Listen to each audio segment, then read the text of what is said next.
PM Modi ने frontline worker से की मन की बात। कोरोना संक्रमण और ऑक्सीजन सप्लाई पर चर्चा की। कहा, महिलाओं ने देश को कोरोना से लड़ने की ताकत दी।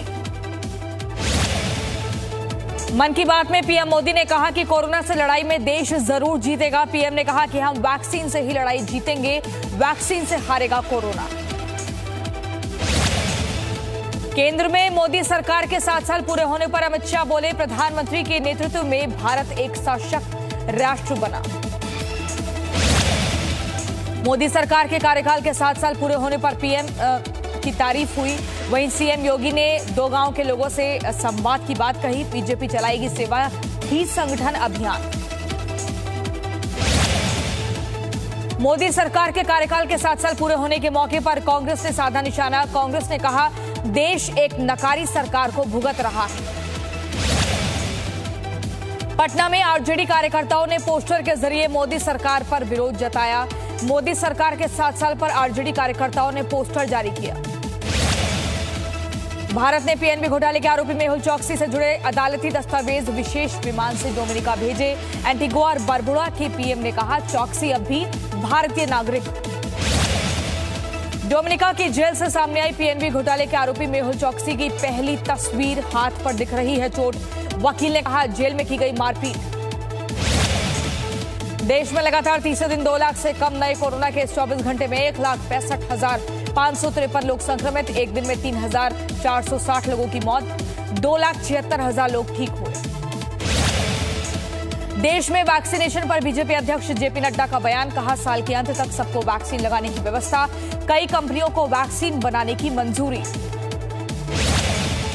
देश में पिछले 24 घंटे में कोरोना वायरस की 30,35,749 वैक्सीन लगाई गई।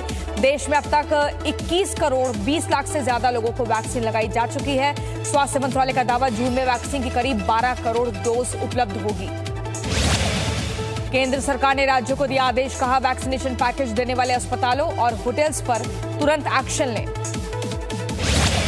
कोरोना से अनाथ हुए बच्चों की मदद करेगी केंद्र सरकार। 18 वर्ष का होने तक 5 लाख का मुफ्त बीमा। 23 वर्ष का होने पर पीएम केयर्स फंड से 10 लाख रुपए मिलेंगे।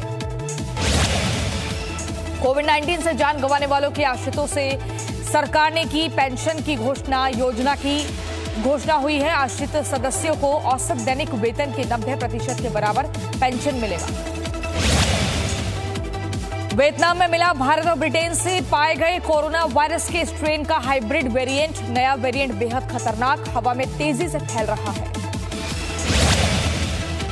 दिल्ली में कोरोना की तीसरी लहर को लेकर आईआईटी की चेतावनी। दिल्ली आईआईटी की रिपोर्ट के मुताबिक तीसरी लहर में रोजाना 45,000 केस आ सकते हैं सामने। तीसरी लहर में रोज 9,000 मरीज अस्पताल में भर्ती होने की आशंका। दिल्ली में 7 जून की सुबह 5 बजे तक बढ़ाया गया लॉकडाउन। जरूरी सेवा को छोड़कर आवाजाही पर पाबंदी जारी। कंटेनमेंट जोन के बाहर औद्योगिक क्षेत्रों में कंस्ट्रक्शन और मैन्युफैक्चरिंग को इजाजत। महाराष्ट्र में 24 घंटे में 20,295 नए केस। संक्रमण में 443 मरीजों की मौत। मुंबई में घट रहे कोरोना संक्रमण के नए मामले। 24 घंटे में 1,038 नए केस, 25 मरीजों की मौत।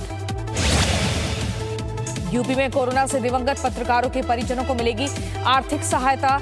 हिंदी पत्रकारिता दिवस पर सीएम योगी ने किया आर्थिक मदद का ऐलान। सीएम के निर्देश पर जारी हुई 10 लाख रुपए की आर्थिक सहायता। यूपी में सीएम योगी के 3T फॉर्मूले का असर। लगातार बढ़ रही है टेस्टिंग, घट रहे कोरोना के मामले।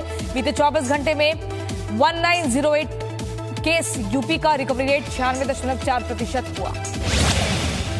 मेरठ में लगातार बढ़ रहे ब्लैक फंगस के मामले। अब तक कुल 184 केस सामने आए। 16 मरीजों की जान गई। 111 एक्टिव केसों का चल रहा इलाज।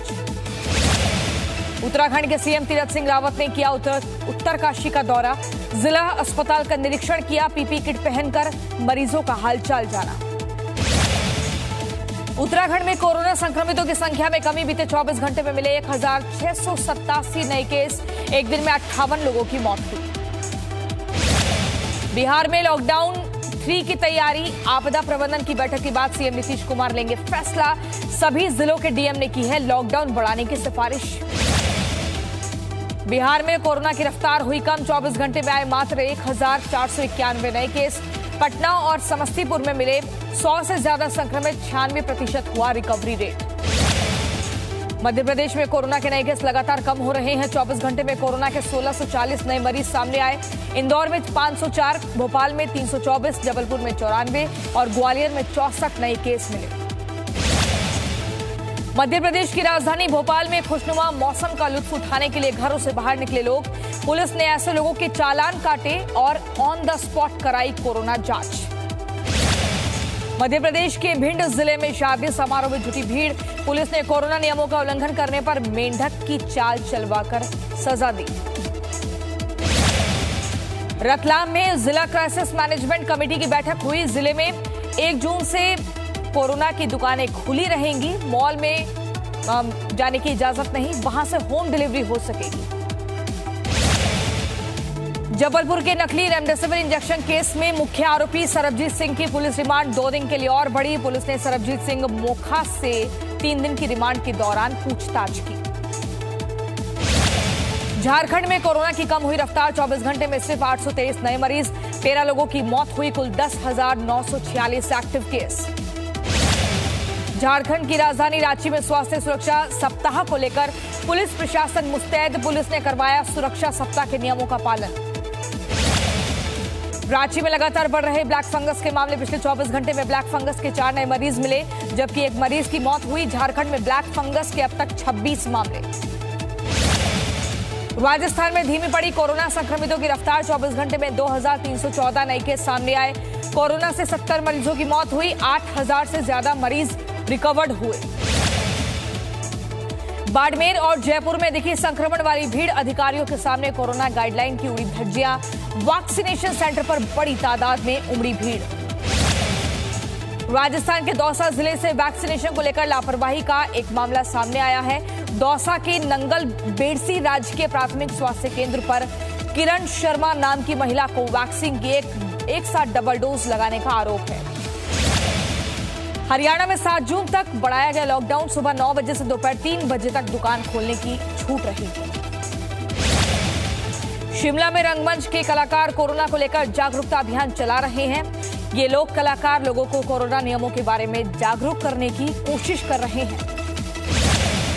उत्तर पूर्वी राज्यों में कोरोना के बढ़ते मामले। असम में एक दिन में कोरोना के 5,613 नए केस मिले। 77 मरीजों की जान गई। योग गुरु बाबा रामदेव के बयान के खिलाफ 1 जून को काला दिवस मनाएंगे देश भर के एलोपैथी डॉक्टर। कहा, कोविड मरीजों के देखभाल के साथ करेंगे विरोध। रामदेव पर कोरोना वॉरियर्स के अपमान का आरोप। यूपी में विधानसभा चुनाव को लेकर बैठक करेगी बीजेपी। बीजेपी के महामंत्री बीएल संतोष बैठक में शामिल होंगे। बैठक में विधानसभा चुनाव पर तैयार की जाएगी रणनीति। अलीगढ़ शराब कांड में मौत का आंकड़ा बढ़कर 25 हो गया है। करीब 24 लोगों का इलाज चल रहा है, जिनमें से कई लोगों की हालत नाजुक बनी हुई है। मृतकों के परिवार में मातम पसरा है। यूपी में अलीगढ़ शराब कांड के बाद से जिलों में शराब की दुकानों पर छापेमारी जारी। उन्नाव, संभल, बुलंदशहर, अमरोहा समेत कई जिलों में छापेमारी। अवैध नकली शराब की तलाश में छापेमारी की जा रही है। भोपाल में महाराष्ट्र के आरोप में एफसीआई क्लर्क के घर पर छापेमारी की गई सीबीआई द्वारा। अब तक 3 करोड़ रुपए बरामद हो चुके हैं और 8 किलो सोना भी बरामद हुआ है। कटिहार में दर्दनाक हादसा। बारिश के पानी से भरे गड्ढे में डूबकर 3 बच्चों की मौत। दुकान से सामान लेकर घर जा रहे थे बच्चे। यूपी के कुशीनगर में दर्दनाक हादसा। पुल से टकराने के बाद कार में आग लगी। 4 लोगों की जिंदा जलकर मौत हुई। खैरटिया नहर के पास हादसा हुआ। केंद्रीय मंत्री धर्मेंद्र प्रधान ने यास चक्रवात से बुरी तरह प्रभावित ओडिशा के जिलों का हवाई सर्वे किया। ओडिशा के भद्रक, जगतसिंहपुर और केंद्रपाड़ा जैसे जिले यास चक्रवात से बुरी तरह से प्रभावित हैं। चंडीगढ़ में मौसम ने ली करवट। तेज हवाओं के साथ हुई बारिश। आंधी तूफान के कारण कई जगहों पर पेड़ टूटकर गिरे। यूपी के सहारनपुर में आंधी से टीन शेड मकान ढहा। मकान के मलबे में दबने से एक बुजुर्ग दंपत्ति की मौत।